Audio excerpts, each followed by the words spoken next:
el dilluns no podrem tirar enrere. I això vol dir que el diumenge pensem molt bé amb el nostre vot, tinguem molta cura perquè només tenim un vot, tindrem una oportunitat i tindrem un dia, que és el diumenge. La ciutat decideix.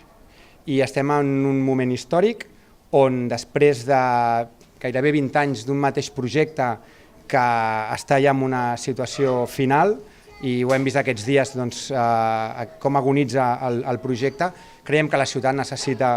obrir les finestres, necessita entrar aire nou, gent nova, idees noves per poder afrontar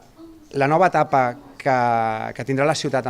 d'aquí en el futur, els nous reptes, no només de Rubí, sinó que afrontem les ciutats en general, i per fer això l'única manera de fer-ho és fent un canvi, i el canvi només passa si Esquerra guanya en aquestes eleccions. Som la garantia, i la garantia vol dir tenir un bon projecte, tenir les millors persones per poder assumir les màximes responsabilitats a partir de diumenge i sobretot creure-s'ho i estimar-se la ciutat per sobre de tot.